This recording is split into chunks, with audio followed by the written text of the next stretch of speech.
வாழ்க வையகம், வாழ்க வையகம், வாழ்க வளமுடன். குரு வாழ்க, குருவே துணை. தியானமே யோகம், யோகமே ஞானம். தமிழ் ஆனந்த யோகம் வாழ்க வளமுடன். தமிழ் ஆனந்த யோகத்தின் இன்றைய சிறப்பு சிந்தனை துளி காந்தமும் மனமும். காந்த ஆற்றலில் இறைவெளி, விண் எனும் சுழல் அலை என்ற இரண்டு தத்துவங்கள் அடங்கி இருக்கின்றன.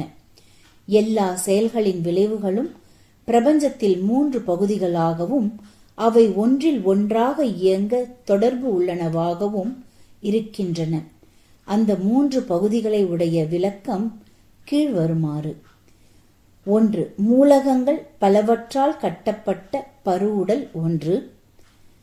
நுண்ணிய மூலக்கூறான விண் என்ற சுழலலை மற்றொன்று. உடலில் உலவுகின்ற விண் துகள்களைத்தான் உயிர் அல்லது உயிர் ஆற்றலாக நாம் ஏற்றுக்கொள்கிறோம். 3. விண் துகள்கள் சுழல்வதனால் அவற்றிலிருந்து காந்தம் அல்லது காந்த ஆற்றல் என்பதாக ஒன்று தோன்றிக்கொண்டே இருக்கிறது. விண் மற்றும் காந்தம் இவற்றின் இயக்கத்தை சூக்கும இயக்கம் என்று கூறுகிறோம். அழுத்தம், ஒலி, ஒலி, சுவை, மனம், மனம் என்ற அலை வடிவங்களாக உள்ள இயக்கங்களை காந்தத்தின் தன்மாற்றம் என வெகு நுட்பமாக அருட்தந்தை விளக்குகிறார். எந்த செயல் செய்தாலும், எந்த செயலை அனுபவித்தாலும் அந்த செயல் மற்றும் அனுபவத்தின் விளைவாக தூலமாக உள்ள உடலிலும் சூக்குமமாக உள்ள உயிரிலும் அலை வடிவமாக உள்ள காந்த ஆற்றலிலும் ஒரு தாக்கம் ஏற்படுகிறது. இதனால் மனிதனிடம் அவன் மனம் செயல்படுகின்ற போது 1 முதல் 40 சுழல் வரை இயங்குவதாக விஞ்ஞான கருவிகள் மூலம் உளவியல் விஞ்ஞானிகள் உணர்ந்திருக்கின்றனர். இவற்றில் புலன்கள் மூலமாக ஜீவகாந்த சக்தி மின்சக்தியாக மாறி அழுத்தம் முதலான 5 தன்மாத்திரைகளாகவும் எண்ணமாகவும் இயங்குவதை மனம் உணர வேண்டுமானால் மிக நுண்ணிய சுழல் விரைவு நிலைக்கு செல்ல வேண்டும். அதாவது 1 முதல் 3 வரை இருக்கக்கூடிய டெல்டா அலை என்ற நிலைக்கு வந்தால்தான் முடியும். எல்லா அலை சுழல் விரைவுகளிலும் மனதை நிறுத்தி மனிதன் பழகுவதற்கான பயிற்சிகளை செய்யும் போது எந்த செயலை நாடுகின்றானோ, எந்த தத்துவத்தினை அறிய விரும்புகின்றானோ அதற்குரிய சுழல் விரைவில் அவன் மனதுக்கு ஏற்பட்டுவிடும். இத்தகைய பயிற்சியில் வெற்றிக்கும் அதனால் பலன் பெறுவதற்கும் குறிப்பிட்ட காலம் ஒரு மனிதன் அகத்தவம் ஆற்ற வேண்டும். இறைஞான ஆசிரியர் நன்மணி ஐயா அவர்களுக்கு நன்றிகள். வாழ்க வளமுடன் ஐயா.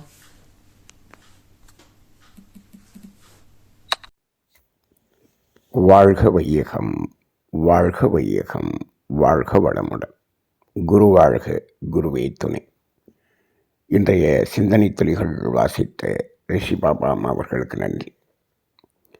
தியானமே யோகம், யோகமே ஞானம். தமிழ் ஆனந்த யோகம் வாழ்க வளமுடன். இன்றைய சிந்தனை தலைப்பு காந்தமும் மனமும். இது ஒரு அரிய தலைப்பு. அரிய தலைப்பு என்று சொன்னால் அறியப்படாத ஒரு சிந்தனை, அறிய முடியாத சிந்தனை என்று விஞ்ஞானம் தேடிக்கொண்டிருக்கக்கூடிய ஒரு சிந்தனை. ஆனால் இதை நமது சித்தர்கள், ஞானியர்கள் அவர்களெல்லாம் அறிந்து இந்த உலக மக்களுக்கு உணர்த்திய ஒரு மாபெரும் சிந்தனை. இந்த சிந்தனை எப்பொழுது நமக்கு தெளிவாகிறதோ அப்பொழுதுதான் வாழ்க்கை ஒரு உண்மையான வாழ்க்கையாக, மகிழ்ச்சியான வாழ்க்கையாக, ஆனந்தமான வாழ்க்கையாக மாறும். இதை அறியாததுதான் துன்பம். மகரிஷி அவர்கள் அதாவது ஒரு புத்தகம் வெளியீடு செய்தார்கள். இந்த சமூக சிக்கல்களும் அதற்கான தீர்வுகளும் என்று ஒரு புத்தகம் வெளியீடு செய்தார்கள். அந்த சிக்கல்களில் முதல் சிக்கல் என்று அவர் எழுதியிருந்தது என்ன என்று சொன்னால், அதாவது இந்த மறைபொருள்கள் என்று சொல்லுகிறோமே, அவைகளை உணராததுதான் இந்த உலகத்தில் இருக்கக்கூடிய சிக்கல்களுக்கெல்லாம் மூல காரணம் என்று அதில் எழுதியிருந்தார்கள். அப்படிப்பட்ட மறைபொருள்களில் இரண்டைத்தான் இங்கு நாம் இப்பொழுது காந்தமும் மனமும் என்று சொல்லியிருக்கிறோம். இந்த இரண்டும் அந்த மறைபொருள்களில் ஒன்றைத்தான் இப்பொழுது சிந்தனையாக இங்கு எடுத்திருக்கிறோம். அதாவது மறைபொருள்கள் 3 என்று மகரிஷி அவர்கள் சொல்லுவார்கள். ஒரு காலத்தில் மகரிஷி அவர்களுடைய பயிற்சியினுடைய தலைப்பு, அதாவது 10 நாள் தொடர் வகுப்பு நடத்துவார்கள். தங்கி அங்கே அந்த பயிற்சி எடுக்க வேண்டும். அந்த பயிற்சிக்கு மகரிஷி அவர்கள் பெயர் என்ன கொடுத்திருப்பார்கள் தெரியுமா? மறைபொருள் விளக்க பயிற்சி என்று தான் சொல்லியிருப்பார்கள்.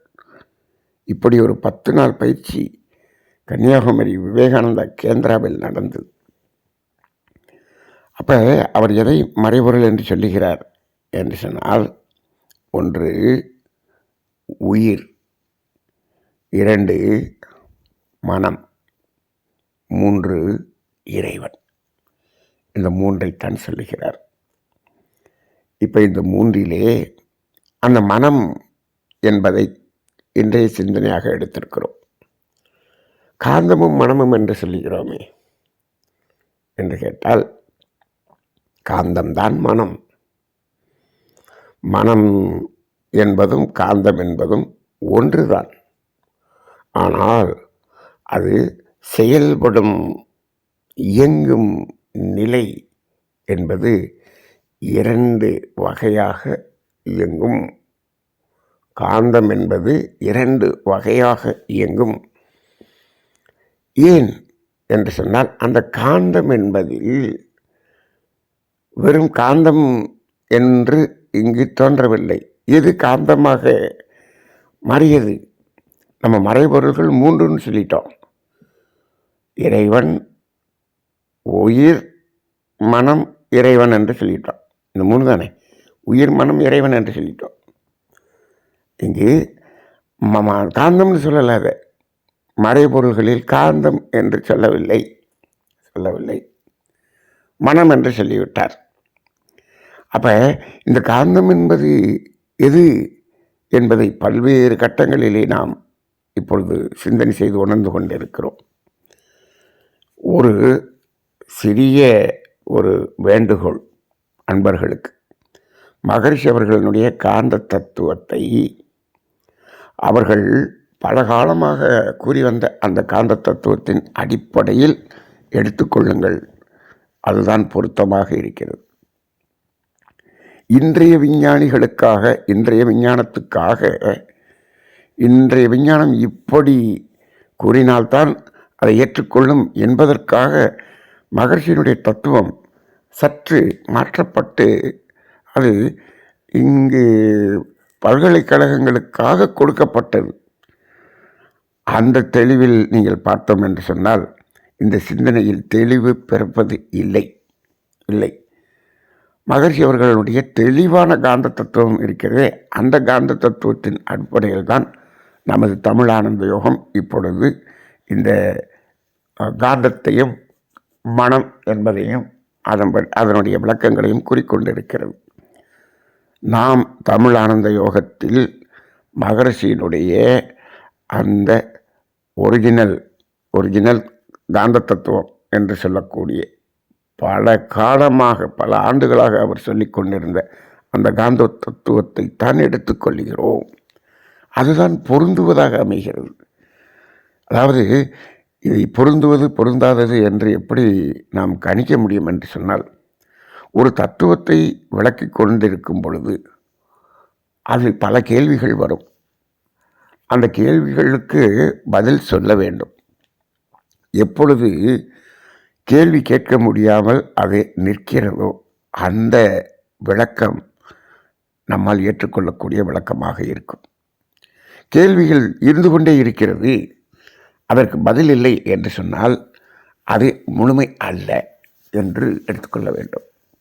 இப்பொழுது விஞ்ஞானத்தின் கண்டுபிடிப்புகள் எல்லாவற்றிலும் ஒரு கேள்வி இருக்கிறது, அது பதில் தேடிக்கொண்டிருக்கக்கூடியது. இப்போது ஒரு பல அரிய கண்டுபிடிப்புகளுக்கு அதற்குள் இருக்கக்கூடிய கேள்விகளுக்கு விடையை தேடிக்கொண்டிருப்பதற்கு பெயர்தான் விஞ்ஞானம். கேள்வியே எழவில்லை என்ற நிலையில் போய் நிற்பது தான் மெய்ஞானம். மகர்ஷியினுடைய இந்த காந்தம் என்பதனுடைய விளக்கத்தில் அவர் கொடுத்திருந்த அந்த பழையன்னு சொல்லக்கூடாது, அவர் பன்னெடுங்காலமாக கொடுத்து கொண்டிருந்த அந்த காந்த தத்துவத்தில் தெளிவாக இருக்கிறது. கேள்விகள் எழவில்லை, கேள்விகள் முற்றுப்பெறுகிறது. அப்போ அதை எடுத்துக்கொள்கிறோம். அதன் அடிப்படையில் தான் இப்பொழுது என்ன சொல்கிறோம், காந்தம் என்பதில் 2 தன்மைகள் இணைந்து இருக்கிறது என்று சொல்லியிருக்கிறோம். அது என்ன என்று சொன்னால், ஒன்று இறைநிலை என்ற சுற்றவெளி, அசையாத சுற்றவெளி. இன்னொன்று சுழலலையிலிருந்து வெளிப்படும் விரிவலை. நம்ம விரிவலைன்னு கூட வச்சுக்கலாம். இப்போது இறைநிலையும் விரிவலையும் இணைந்ததுதான் காந்தம். இது நல்ல தெளிவாக வச்சுக்கணும். இந்த இடம் தெளிவாகலை அப்படின்னு சொன்னோம்னா, அந்த காந்த தத்துவத்தின் மூலமாக நமது வாழ்க்கை, ஒவ்வொரு வாழ்க்கை சம்பவங்களையும் பொருத்தி பார்க்கும் பொழுது சரியாக வராது. இதை தெளிவாக வைத்துக்கொள்ளுங்கள். அப்போ அந்த ஆற்றல் அலை விரிவலை என்பதும் இறைநிலை என்பதும் இணைந்தது காந்தம். இதைத்தான் நமது முன்னோர்கள் அர்த்தநாரி என்று சொன்னார்கள் என்று நாம் ஏற்கனவே சிந்தனையில் பார்த்திருக்கிறோம் அல்லவா? சரி, அப்போ அந்த இரண்டிலும் ஆற்றல் அறிவு என்ற 2 இறைத்தன்மைகள். இதில் விரிவலையாக இருக்கிறது ஆற்றல் என்று வைத்துக்கொள்ளுங்கள், இறைநிலையாக இருப்பதை அறிவு என்று வைத்துக்கொள்ளுங்கள். ஆற்றலும் அறிவும் தான் காந்தம். அப்போ அப்படின்னு வச்சுங்க. அப்போ அது ஆற்றலாக செயல்படும் போது அது இயக்கம், உடல் இயக்கம், உறுப்புகளின் இயக்கம், இந்த பிரபஞ்சத்தின் இயக்கம், இதெல்லாமே ஆற்றல். அப்போ இந்த காந்தம் என்பது பஞ்சபூதங்களாக இருக்கும் வரை அது எப்படி வெளிப்பட்டது என்று சொன்னால் ஆற்றலாக மட்டும்தான் வெளிப்பட்டது. அது இந்த காந்தத்தில் இருக்கக்கூடிய அறிவு என்பது எப்பொழுது செயலுக்கு வந்தது என்று சொன்னால், உயிரினம் என்று தோன்றும் பொழுது, மனம் என்று எப்பொழுது வருகிறதோ அப்பொழுதுதான் அந்த காந்தத்தில் உள்ள அறிவு என்ற நிலை வேலை செய்ய ஆரம்பிக்கிறது. அப்போ அந்த அறிவினுடைய செயல்பாடு தான் மனம். அப்போ மனம் என்பதும் அறிவு என்பதும் ஒன்றுதான்.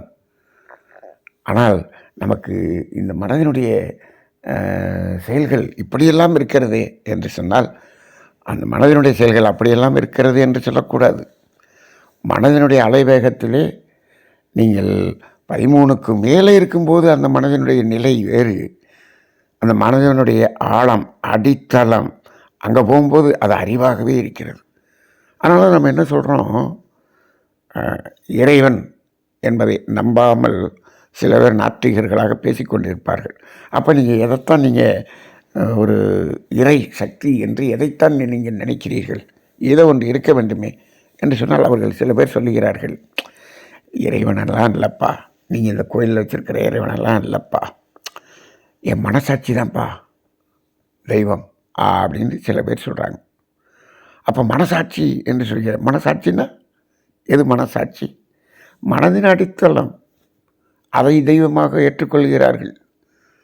அப்போ இதைத்தான் மேல் மனம், நடுமனம், அடிமனம் என்றெல்லாம் விளக்கி கொண்டிருக்கிறோம். அப்போ அதே மனம் அந்த அடிமனமாக இருக்கும்போது இறைவனாக அதை ஏற்றுக்கொள்கிறார்கள், அறிவாகிய தெய்வமாக ஏற்றுக்கொள்கிறார்கள்.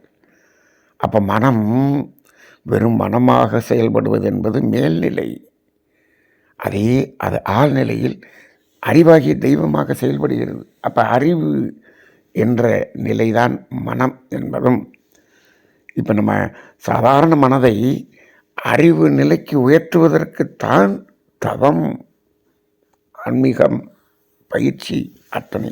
சரி, இப்படிப்பட்ட இந்த மனமும் காந்தமும் என்ற தலைப்பிலே காந்தம் என்பதுதான் மனமாகவும் செயல்படுகிறது என்பதை முதலில் உணர்ந்து கொள்ள வேண்டும்.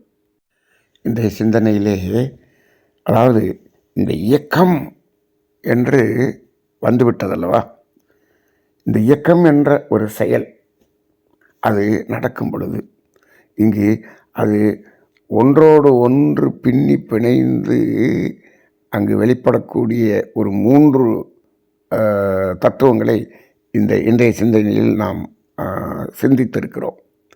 ஒன்று, பல கோடி அணுக்களால் ஆன இந்த உடல். ஒன்று பருவுடல். 2 என்ன, இந்த பருவுடலுக்குள்ளாக பருவுடல் முழுவதும் சுழன்று ஓடிக்கொண்டிருக்கக்கூடிய உயிர், அதாவது உயிர் துகள். எது உயிர் துகளாக இருக்கிறது? முதல் பூதமாகிய விண் என்பதுதான் உயிர் துகளாக இருக்கிறது. சரி, பல கோடி செல்கள் அடங்கிய உடலாக இருப்பது எது? இந்த மண் என்பது உடலாக இருக்கிறது. அப்போ பாருங்க, இந்த பஞ்சபூதங்கள் இணைந்த ஒரு கூட்டுதான் நமது உடல் என்று சொல்லுகிறோமே. இந்த உடலில் அந்த 5வது பூதம் பருவுடல். அந்த முதல் பூதமாகிய விண் என்பது உயிர். 2 தத்துவத்தை பார்த்து விட்டோம். இந்த இயக்கத்தில் இது 2 தான் முக்கியம். ஒன்று உடலான காட்சி, அது ஸ்தூலமாக நமக்கு புலன்களால் உணரக்கூடிய ஒன்று. அதற்குள் உயிர் என்று ஓடிக்கொண்டிருக்கக்கூடியது அது மறைபொருள், அது சூக்ஷ்மமாக இருக்கக்கூடிய ஒன்று, உடல் முழுவதும் ஓடிக்கொண்டிருக்கக்கூடியது. 3வது, அந்த உயிர் ஓடிக்கொண்டிருக்கிறதே அந்த சுழற்சியிலிருந்து வெளிப்படும் அந்த விரிவலை, அந்த விரிவலை கரைந்து கரைந்து சுற்றவெளியில் கரைந்து காந்தம். அப்போ 3வதாக காந்தம். அப்போ இந்த பிரபஞ்சம் முழுவதும் பார்த்தோம் என்று சொன்னால் உடலுக்குள்ளாக உயிர், உயிரிலிருந்து வெளிப்படும் காந்தம். அந்த காந்தத்தை நாம் உயிராற்றல் என்று சொல்லலாம், ஜீவகாந்தம் என்றும் சொல்லலாம். இப்படியாக இருந்து கொண்டிருக்கிறது. இதுதான் இந்த 3னுடைய இயக்கம்தான் மனித வாழ்க்கை. இந்த 3ம் இயங்கிக்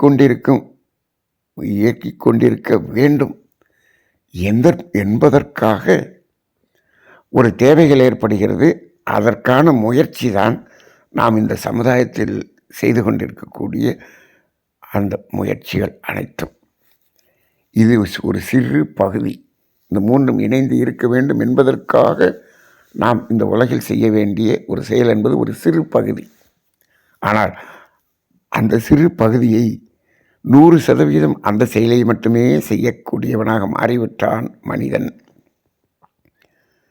அவன் வந்த வேலையை விட்டுவிட்டு இங்குதான் இப்பொழுது மனிதன் ஒரு துன்பத்தை நோக்கிய பயணத்தில் சென்று கொண்டிருக்கிறான்.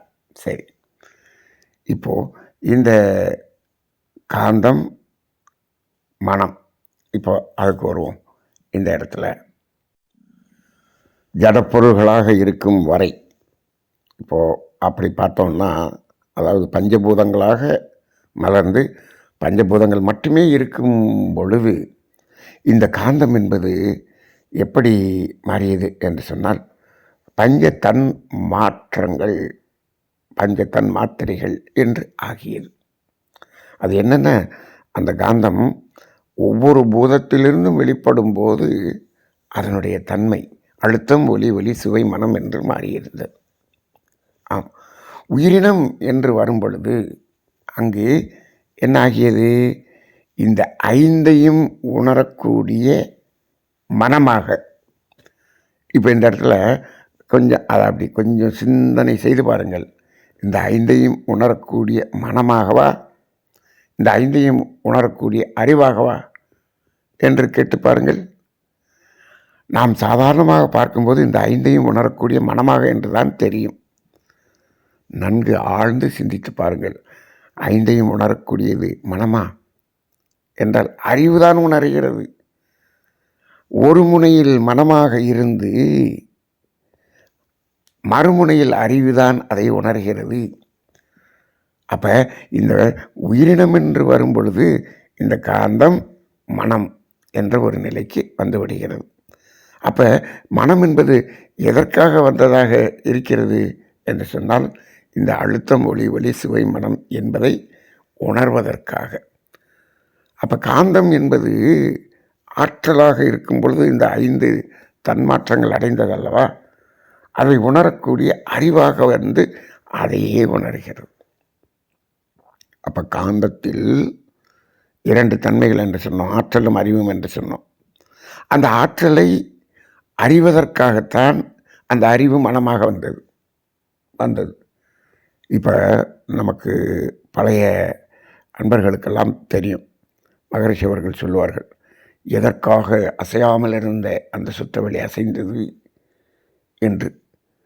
அப்போ அவருங்க சொல்லுவாங்க, தன்னுடைய ஆற்றலை தானே உணர்ந்து கொள்வதற்காக அசைந்தது என்று சொல்வார்கள். அப்போ தன்னுடைய ஆற்றலை தானே உணர்ந்து கொள்ள, தன்னுடைய ஆற்றலை தானே உணர்ந்து கொள்வதா யார் உணர்றது? அறிவு உணர்ந்து கொள்ள. அப்போ பாருங்கள், அந்த அறிவு தன்னுடைய ஆற்றலையே உணர்ந்து கொள்ள. அப்போ முதல்ல ஆற்றலாக வந்துச்சு பஞ்சபூதங்களாக. இப்போது அதை உணர்ந்து கொள்வதற்காக அந்த அறிவை எப்படி வந்திருக்கு? மனமாக வந்திருக்கிறது. அப்போ மனம் என்பதை சாதாரணமாக எடுத்துக்கொள்ளாதீர்கள். இப்பொழுதெல்லாம் மனம்தான் ரொம்ப மோசம் அப்படின்னு சொல்லிக்கிட்டு இருக்கோம். நேற்றைய சிந்தனை கூட மனதின் பாரம் என்று நாம் பேசியிருந்தோம். பாரமே இல்லாமல் ஆனந்தமாக இருக்க வேண்டியது மனம். அதுக்குதான் வந்தது. எப்படி? இந்த அழுத்தம் ஒளி ஒளி சுவை மனம் என்ற அந்த ஆற்றலை உணர்ந்து அப்படியே ஆனந்தமாக இருக்க வேண்டியது மனம். ஆனந்தமாக தான் இருந்தது. எங்கே? 5 ஜீவன் வரை அழுத்தம் ஒளி ஒளி சுவை மனதை உணர்ந்து ஆனந்தமாக இருந்தது. ஆனந்தமாக இருக்கும் பொழுது அது எதுவாக இருக்கிறது? அந்த மனம் அறிவாக இருக்கிறது. இப்போது அதற்கடுத்து அந்த இறைநிலையையே உணரக்கூடிய அளவுக்கான உயர்ந்த மனம் அங்கே தான் போய் தொக்கி நிற்கிறது. அதை விடுத்து மயக்கத்தில் இந்த அழுத்தம் ஒளி ஒளி சுவை மனதை அளவுக்கு அதிகமாக உணர்ந்து துன்பத்தில் போய் சிக்கிக் கொண்டிருக்கிறது. இப்படி சிக்கிக் கொண்டிருக்கக்கூடிய இந்த மனதுக்கு ஒரு விடுதலை கொடுத்து, தன் உணர்வை கொடுத்து, அந்த முழுமை நிலையை உணர்வதற்கான பயணத்தைத்தான் ஞானியர்களும் யோகியர்களும் சித்தர்களும் நமக்கு கொடுத்து சென்றுள்ளார்கள். மனம் இந்த அழுத்தம் ஒளி ஒளி சுவை மனதை உணரக்கூடிய ஒரு நிலை வரும் பொழுது அங்கு உடல் என்று வந்து விட்டதல்லவா, உயிரினம் என்று வரும்பொழுது அங்கு உடல் உயிர் மனம் என்று வந்து விட்டது. இங்கு இந்த பஞ்சதன் மாற்றங்கள் என்ற அந்த 5 இருக்கிறதே, அது எப்படி வெளிப்படுகிறது, எப்படி உணரப்படுகிறது என்று சொன்னால், பேசிக் அடிப்படை காந்தமாகவும், அதற்கடுத்து மின்காந்தமாகவும், ரசாயன காந்தமாகவும் இந்த உடலில் உணரப்படுகிறது. அப்படி அந்த மின்காந்தமாக ரசாயன காந்தமாக உணர்வது எந்த வழியில், எதன் அடிப்படையில் என்று பார்த்தால், இந்த மனம் புலன்கள் மூலமாக செயல்பட்டு இவற்றையெல்லாம் உணர்கிறது. அப்படி உணரும்போது அங்கு ஜீவகாந்தம் செலவாகிறது. அப்போ இந்த மனம் புலன்கள் மூலமாக அழுத்தம் ஒளி ஒளி சுவை மனம் என்பதை உணரும்போது அங்கே கொஞ்சம் ஆற்றல் விரயம் ஏற்படுகிறது. சரி, ஆற்றல் விரயம் ஏற்பட்டாலும் அந்த ஆற்றல் உற்பத்தி தொடர்ந்து நடந்து கொண்டே தான் இருக்கிறது. அந்த உற்பத்திக்கும் செலவுக்கும் ஒரு இணையான ஒரு சமமான ஒரு சமநிலை இருந்தால் அங்கு மகிழ்ச்சியான ஒரு நிலை, மனதின் உணர்வு ஒரு மகிழ்ச்சி, ஆனந்தம், அமைதி என்ற நிலையில் இருக்கும். இந்த 2க்கும் பொருந்தாத நிலை வரும்பொழுது தான் துன்பம். ஏன் பொருந்தாத நிலை வருகிறது என்று சொன்னால், இந்த அழுத்தம் ஒளி சுவை மனதில் புலன் மூலமாக மனம் மயங்கி அளவுக்கு அதிகமாக போகும்போது என்ன ஆகிறது? இப்போ இங்கே இதை உணர்வதற்கான பொருள்கள் இருக்கிறது, இயற்கை வளங்கள் இருக்கிறது, அதான் நிறையா இருக்குதே, எடுத்து அனுபவிக்க வேண்டியதானே, அதில் என்ன தவறு? அதுக்கு தானே நம்ம வந்திருக்கோம் அப்படின்னு சொல்லலாம். சரி, அந்த பொருளை பெறுவதற்கு நம்மகிட்ட வசதி இருக்கிறது, இதனால் என்ன, பெறலாம், அது ஒன்றும் தப்பு இல்லை. ஆனால் இதில் இந்த உயிராற்றலாகிய ஜீவகாந்தத்தை விரயம் செய்து தானே அனுபவிக்கிறோம் என்ற ஒரே ஒரு தத்துவம் தெரியாதது தான் இன்றைய உலக மக்களின் துன்பத்துக்கெல்லாம் காரணம்.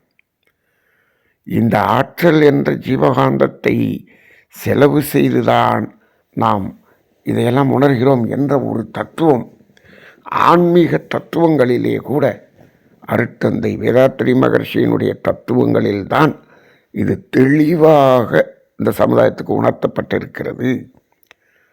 நான் அறுதியிட்டு சொல்வேன், இந்த ஒரு தத்துவம் இந்த உலகத்திற்கு முழுமையாக உணர்த்தப்பட்டாலே உலகில் பெரிய மாற்றத்தை ஏற்படுத்த முடியும். ஆனால் இதை தெளிவாக சமுதாயத்துக்கு எடுத்து செல்லவில்லை வேதாத்திரிய சீடர்கள், வேதாத்திரிய ஆசிரியர்கள் இதை தெளிவாக எடுத்து செல்லவில்லை. அதற்கு காரணம் அவர்களே அந்த விரயம் செய்து கொண்டு அதில் மயங்கி இருக்கிறார்கள். இன்னும் அதிலிருந்து தெளிவு வரவில்லை, அதனால் தான் எடுத்து செல்ல முடியவில்லை என்பதுதான் இதுவரை இருக்கக்கூடிய அனுபவத்தின் ஒரு கருத்தாக இருக்கிறது. சரி, அப்போ அந்த இடத்துல இப்போது நாம் எப்படி இருக்க வேண்டும் என்று சொன்னால், எப்பொழுது அது விரயமாகி அந்த செலவாகிறது என்று சொன்னால், அந்த மனதின் அலைச்சூழல் வேகம் பீட்டா லெவலில் உணர்ச்சி நிலையில் இருக்கும் பொழுது தான் அது நடக்கிறது. அப்போ மகர்ஷி அவர்கள் என்ன செய்கிறார்கள்? முதலில் மனதை அலைச்சூழல் வேகத்தை ஆல்ஃபா நிலைக்கு கொண்டு வந்து விடுங்கள். அங்கே வந்துட்டோம்னா என்ன செய்ய மாட்டோம், அந்த மயக்கத்தின் அடிப்படையில் இருக்கக்கூடிய விரயம் நடக்காது. அப்போ என்னென்னா, இந்த காந்தமும் மனமும் ஆற்றலும் அறிவும், இந்த அறிவாக மனம் அது அந்த அடுத்த ஒளி சுவை மனதை உணர வேண்டும். ஆனால் அது எப்படி ஆகிடக்கூடாது, அளவு மீறிய ஆற்றல் விரயமாக ஆகிவிடக்கூடாது. இது தாங்க ஆன்மீகம். இதுக்கான பயிற்சி தாங்க இப்பொழுது முழுக்க மகர்ஷி அவர்கள் கொடுத்திருக்கக்கூடிய பயிற்சி. இது ஒரே ஒரு பயிற்சி தான், விரயமாகிடக்கூடாது, அவ்வளோதான். அப்போ என்ன பண்ணணும், நம்ம அந்த ஆல்ஃபா நிலை என்ற நிலைக்கு தவத்திற்கு வந்தே ஆக வேண்டும். அப்படி தான் கொடுத்தாரு. ஆல்ஃபா நிலைக்கு வந்த அளவுக்கு தவம், அக்னி தவமே கொடுத்தார். கொடுத்த பிறகு அப்புறமும் மகரிஷி சும்மா இருந்தாரா? இல்லை, பஞ்சேந்திரிய தவம்னு ஒன்று கொடுத்தார். இன்று முதல் நாம் தமிழானந்த யோகத்தில் 1 மாதத்திற்கு பஞ்சேந்திரிய தவம் தான் நாம் இயற்ற இருக்கிறோம். இன்று முதல் அதை தொடங்குகிறோம். இப்பொழுது முதல் இந்த 1 மாத காலம் வரை. ஏன் பஞ்சேந்திரிய தவம்? பஞ்சேந்திரிய தவம் என்றால் இதில் அந்த அளவு முறை மீறி அந்த ஆற்றலை செலவழித்து அந்த 5 தன்மைகளையும் உணர்ந்து கொண்டிருக்கக்கூடிய மனிதன் அதை அளவோடு முறையோடு அதை அனுபவிப்பதற்காகத்தான் இந்த தவம். இது ஒரு பெரிய மாற்றத்தை ஏற்படுத்தும். ஆனால் இப்பொழுது தமிழானந்த யோகத்தில் தினந்தோறும் காலை 5 மணிக்கும் மாலை 6 மணிக்கும் பஞ்சேந்திரிய தவம் நடந்து கொண்டிருக்கிறது. அதில் தொடர்ந்து கலந்து கொண்டு வாருங்கள். ஒரு 30 நாள் அந்த தவம் தொடர்ந்து செய்யும் பொழுது நமக்கு இந்த மயக்க நிலையிலிருந்து ஒரு விழிப்பு நிலை நமக்கு தானாக நிகழும். ஆக இந்த காந்தமும் மனமும் என்ற தலைப்பு ஒரு காந்த தத்துவத்தில், அது தத்துவமாக இருக்கக்கூடிய அந்த காந்த தத்துவத்தில் நடைமுறை காந்த தத்துவம் என்று சொல்லலாம். சாதாரணமாக சொல்லுவாங்க, அந்த அப்ளைடு சயின்ஸுன்னு சொல்லுவாங்க பாருங்கள். சயின்ஸுன்னு ஒன்று சொல்லுவாங்க, அப்ளைடு சயின்ஸுன்னு சொல்லுவாங்க. அதுபோல் காந்த தத்துவம் இது அப்ளைடு மேக்னெட்டிக் தியரி, அதாவது நடைமுறை வாழ்க்கைக்கு தேவையான காந்த தத்துவம் என்பதுதான் இன்றைய சிந்தனை தலைப்பாக இருக்கிறது. ஆக காந்தமும் மனமும் இரண்டும் ஒன்றாக இருந்தாலும் அதில் உள்ளே அமைந்துள்ள அந்த சுக்குமமான அந்த ஞானங்களை இன்று நாம் ஓரளவுக்கு தெரிவதற்கு, அறிந்து கொள்வதற்கு முயற்சி செய்திருக்கிறோம். ஒரு சிறிய சிந்தனை தான் செய்திருக்கிறோம். இதையெல்லாம் இன்னும் ஆழமாக நாம் நேரடி வகுப்பாக இதையெல்லாம் தொடர்ந்து நடத்துவதற்கான முயற்சியை எடுத்துக்கொண்டிருக்கிறோம். விரைவில் அதற்குரிய ஏற்பாடுகளை நமது தமிழ் ஆனந்த யோகம் அறக்கட்டளை செய்ய இருக்கிறது. இங்கே என்ன தேவை என்று சொன்னால், இதையெல்லாம் அறிந்து தெளிந்து ஒரு மகிழ்ச்சியான, அமைதியான, ஆனந்தமான வாழ்க்கை வாழ வேண்டும் என்று யார் விரும்புகிறார்களோ அப்படி அந்த மக்களுடைய அந்த விருப்பம், தேடுதல் என்பது வரும்பொழுது அந்த நிகழ்வு நடத்துவதற்கான ஏற்பாடுகளை தமிழ் ஆனந்த யோகம் செய்யும். ஆனால் இல்லை, நாங்கள் இந்த துன்பத்திலேயே, இன்பத்திலும் துன்பத்திலேயே வாழ்ந்து கொண்டிருக்கிறோம் என்று சொன்னால் அவர்களுக்கு இதை கொடுக்க இயலாது. ஆக இந்த தேடுதலுக்கு மனிதர்கள் எப்பொழுது வருகிறார்களோ அப்பொழுது இது மிகவும் ஆழமாக கொடுப்பதற்கு தமிழ் ஆனந்த யோகம் தயாராக இருக்கிறது. இந்த ஒரு நிலையை, இந்த ஒரு சிந்தனையை அனைவருக்கும் பகிர்ந்து கொள்ளுங்கள்.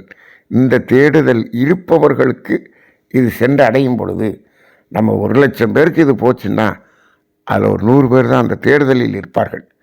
அதுதான் நடைமுறை. இன்றைய வாழ்க்கையில் உண்மையை உணர்ந்து கொண்டு நாம் அந்த துன்பத்திலிருந்து விலக வேண்டும் என்ற ஒரு தேடுதலே இன்றைய உலகத்தில் 1% மனிதர்களுக்குத்தான் இருக்கிறது. அவர்கள் வாருங்கள், நாம் இதை தெளிந்து நாம் பயன்பெறுவோம். மீதி 99% அவர்களையெல்லாம் மாற்றுவதற்கு இந்த இயற்கை அது முயற்சி எடுக்கப் போகிறது. அது எடுத்துக்கொண்டிருக்கும். அது அப்புறம் அவங்க அந்த நிலைக்கு அனுபவம் செய்த பிறகுதான் அவர்கள் வரக்கூடிய நிலை வரும். இந்த 1% மக்களுக்கு இது சென்றடைய வேண்டும் என்பதற்கு நாம் என்ன செய்ய வேண்டும்? வேதாத்திரிய சீடர்கள் என்ன செய்ய வேண்டும்? இதை எடுத்து அதை சமுதாயத்துக்கு எடுத்து செல்ல வேண்டும். அவ்வளோதான். அந்த பணியை முதலில் செய்வோம். அதன் பிறகு இந்த தத்துவத்தை ரீதியாக, இந்த காந்த தத்துவ ரீதியான அந்த வாழ்க்கை தத்துவங்களை இன்னும் தெளிவாக நாம் ஆழ்ந்து சிந்திக்கக்கூடிய ஒரு பயிற்சிகளை மேற்கொள்ளலாம். நன்றி. வாழ்க வளமுடன்.